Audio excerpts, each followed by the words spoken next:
So we're going to be making surujitos. So this is the one that I use. It's the cornmeal.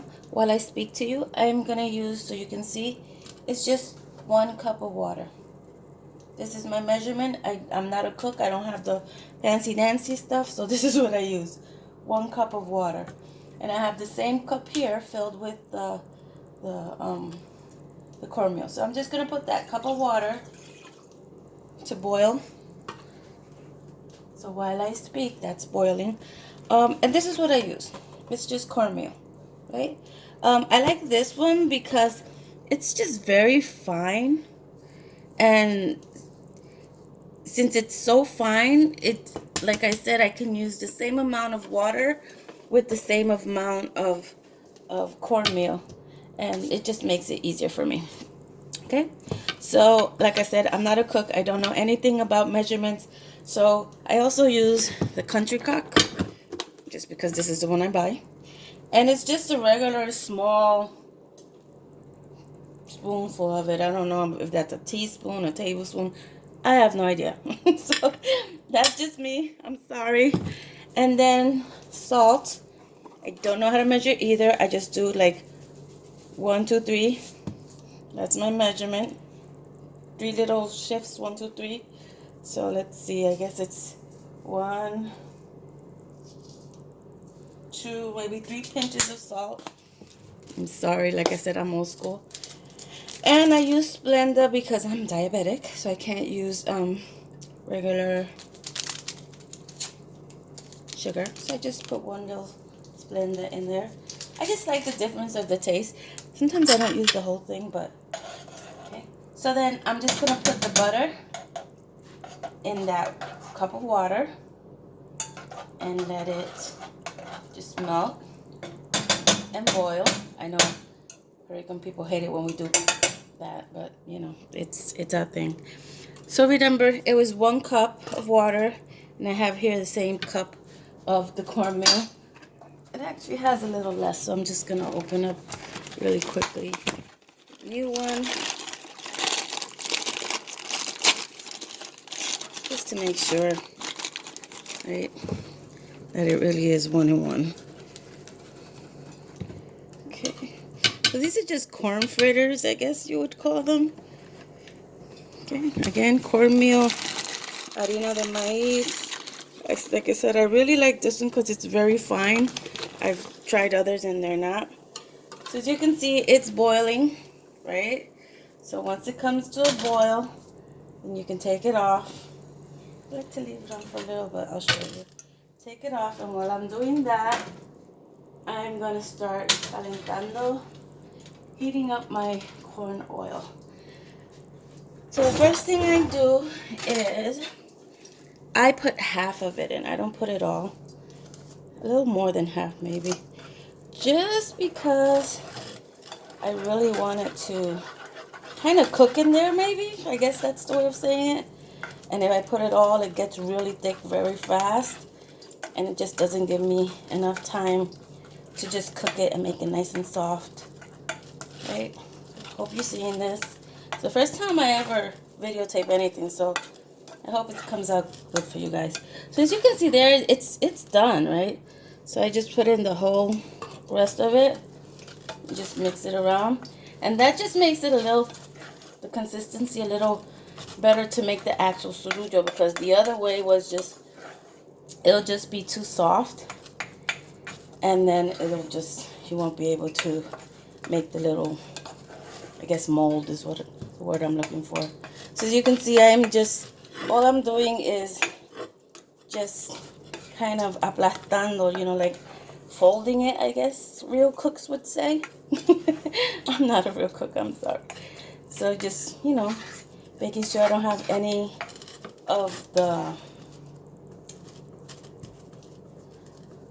uncooked, the last part that I put in there. So as you can see, I'm just folding it. And this also helps, like it's actually cooking with the heat that's still left over, right? But it's also, the good thing about this is, while it's cooking and getting a little soft in there, it's actually kind of cooling off, which is gonna allow me to make the little sticks. Okay, So I'm going to leave it there a little bit while my oil is cooking.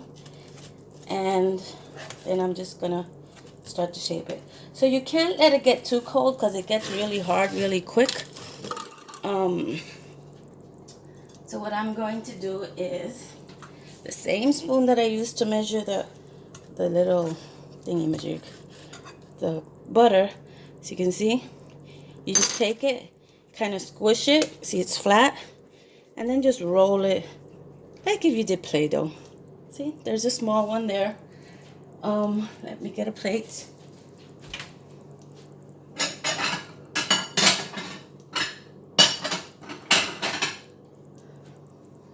So I mean, this is very quick to do, as you can see. So by the time that heats up, I've got 2 or 3 done. Like I said, I like to squish it a little bit, and then just,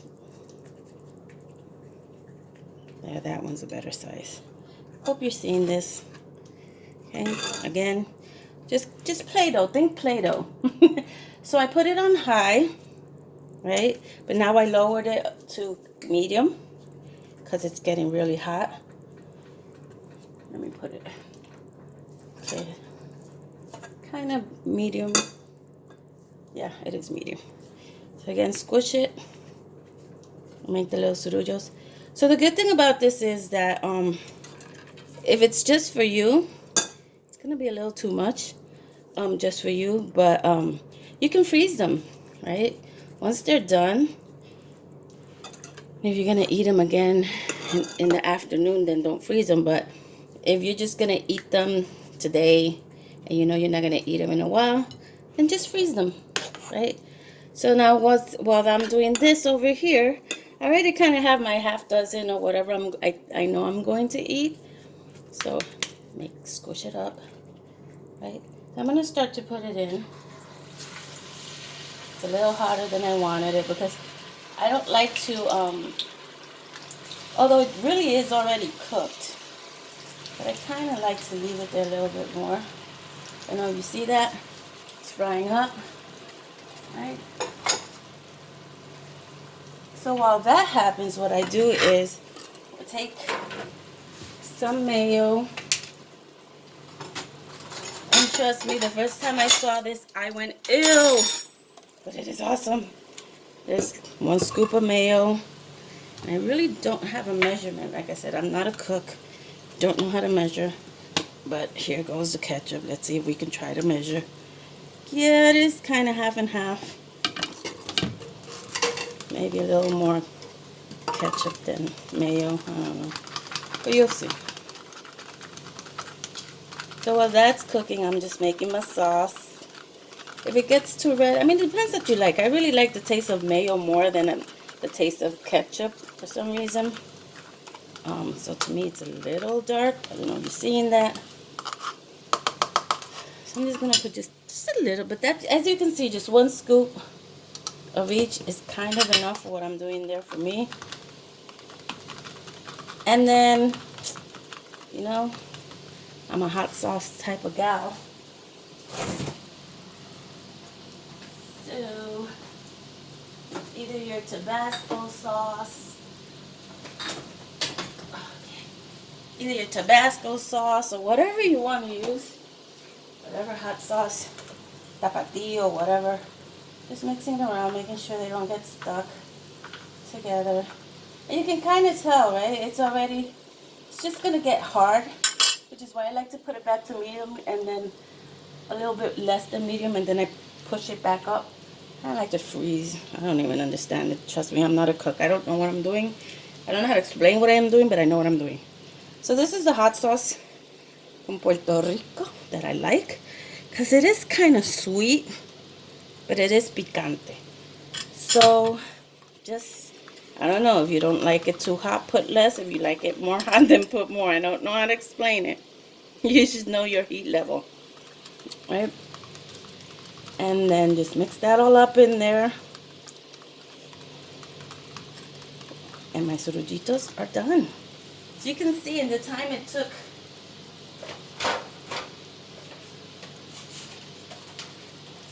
to do the video, I want them a little more cooked. So, but by the time I took to do the video,